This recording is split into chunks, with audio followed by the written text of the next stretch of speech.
In this video, we'll conclude the data preprocessing. So this is where we stopped in the previous video. So I'm just going to go to the design view. And before I go to that, what was the results after trying the exercise from the last video? If you did it very well, you should be able to see that for all the numerical attributes, we probably don't have much outliers, and the category also looks okay for the categorical attributes. So the next thing that we want to do now is that we want to try to convert the nominal to numeric. That's the attributes. So I'm just going to remove this and remove this and bring in another operator, nominal to numeric.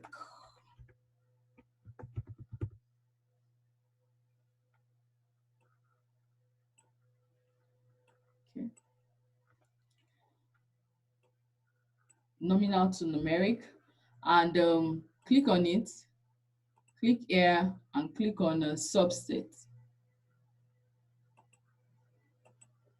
And then we can select the brand, so all the categorical variables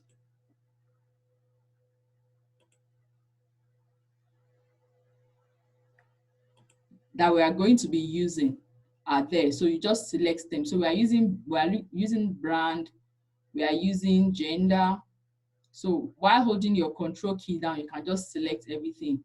Then the income class, then the order, online order,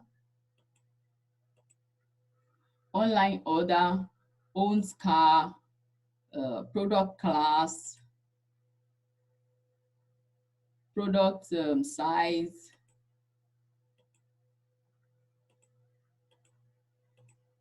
and job industry. It's also okay.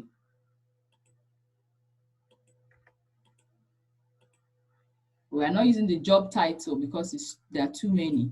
Then we can use the state too. So we say we are not interested in the job title.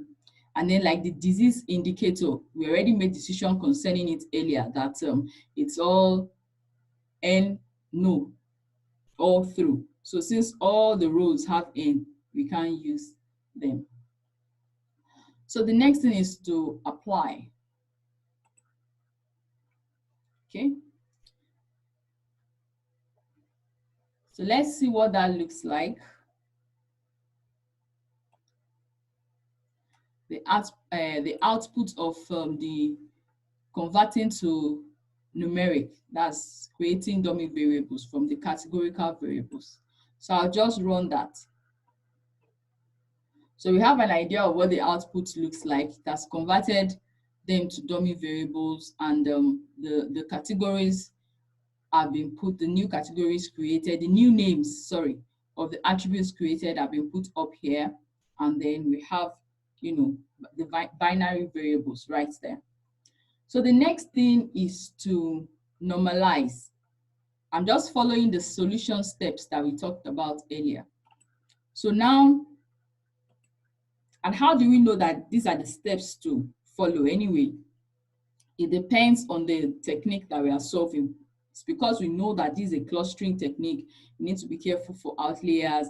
We need to be careful for missing values. And then we are using k-means that we need to normalize and all that. So that's why the theory is very important, so that we're able to know what to actually be selecting, as in which operators to be selecting to use for this processing assignment. So if you're familiar with the theoretical background, you'll be able to know what to be picking. That's why we went through the theory. Okay, so the next thing now is to normalize. So I'm trying to get the normalize operator. Okay. So put the normalize operator right there. And we join this, okay? So if we do that, and we say it should give us the results,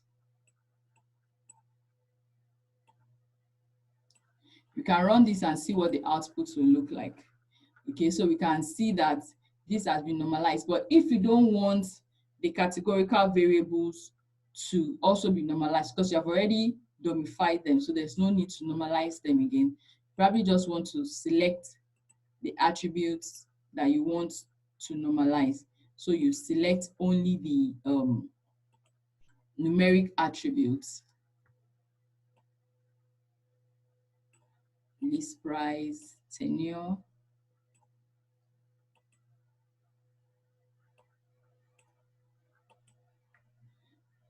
So I believe these are the, but you have to be sure that these are the numeric attributes.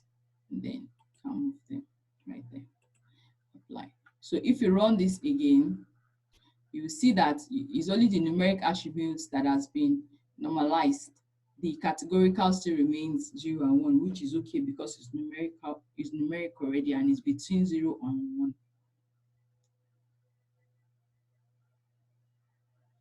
So now the next thing is that we want to move to the next stage of trying to take care of the dimensionality issue. We don't want too many dimensions because you see that when we converted the variables to numerical, that's domify, we now have a lot of attributes. So we want to try and see how we can reduce that and then also get the best out of each of the variable.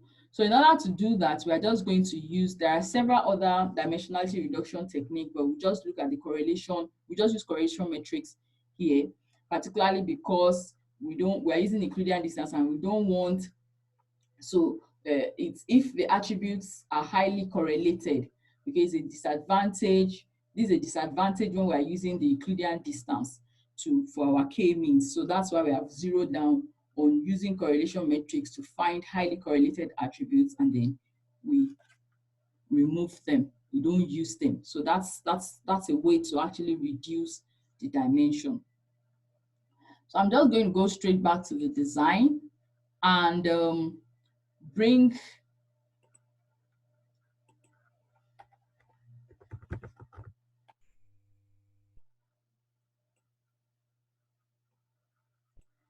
the select attributes operator. Yes, because I want to select the attributes. I don't want to use all those customer ID and all that for this correlation assignment. So I need the correlation matrix, sorry.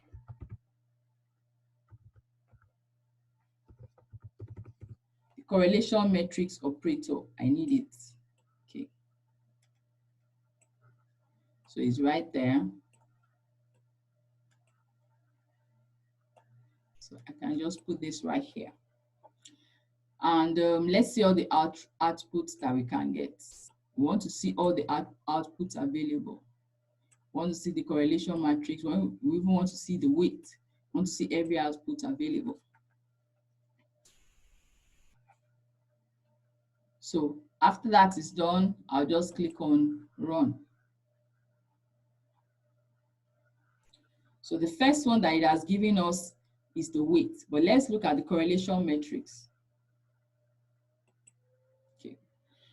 So if we look at this correlation matrix, just like we talked about earlier, we are now at a point where we now have to make the decision of which attribute is going further and which attribute is not going further. So in order to do that, okay, so there's a little bit of mistake here because I keep seeing, so those are things that you just be careful of. So I keep seeing this, I see this. So these are, and this is actually coming from the attributes that we said we don't need. So I'm going to go back to the previous, to the design and correct that before we talk about this result.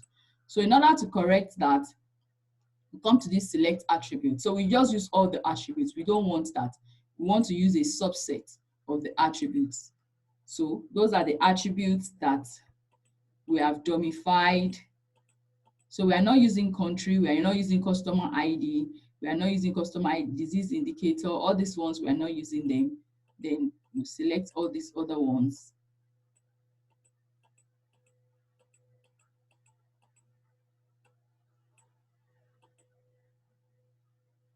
So these are all the variables that have been domified. So we are not using cost title, job title, sorry, because we said the categories There are too many, but we are using this.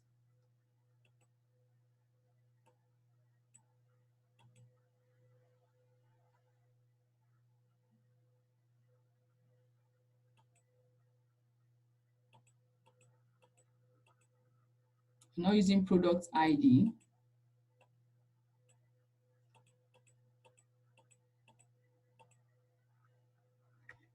So those are the ones that we are using.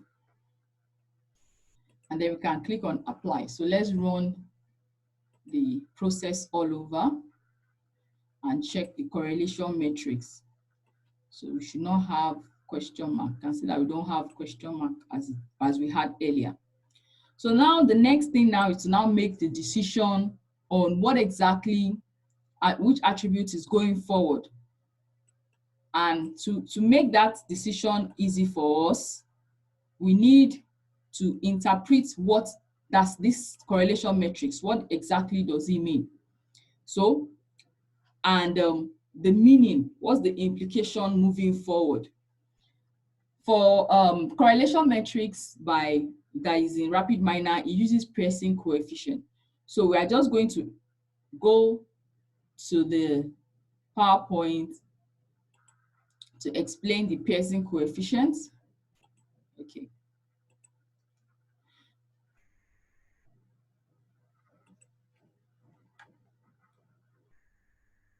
So we have it right here.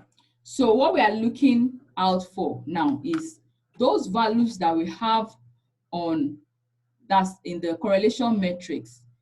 If it falls within the range of +1 to 0.7, that means the strength of the variable is perfectly related in a positive way. That is correlated. And those are the things, some of the things that we want to avoid. We don't want to have that because of the Euclidean distance that we are using. So then 0.6 to 0.5, fairly correlated. We don't even want much correlation. So if it's within this range, okay, we can still say that we are good. So we don't want whether highly correlated, negative or positive. We don't want that. So back to the RapidMiner. Okay, so now what we have here is that result. So we now try to eliminate some of these attributes based on that particular result. So how do we do that? If we pick tenure, for example, and we look at tenure with age, the correlation here is 0.6. So that means it's correlated, but it's not very high. So it's now left on us to leave it and that still use it. And if we see that our result is not very good, we can come and remove it and try it again. Like we said, data science is an experiment. So you have to, it's iterative. You have to try some of these values, and then when you don't get too much good result, you come back and remove some attributes based on this decision, and then try it again, whether it can give you a better cluster, output. So that's how to make the decision using this correlation matrix table. In the next video, we will continue the solution by determining the number of K and creating the clustering process in RapidMiner. So, but for the conclusion of this now, we are able to say, okay, let's even try all the attributes. Since if you look at this now, we don't have a lot of attributes, just few of them that have over 0.5, and it still looks like it's negative. So we can just still try everything. And if we don't get good results, we can come and remove them.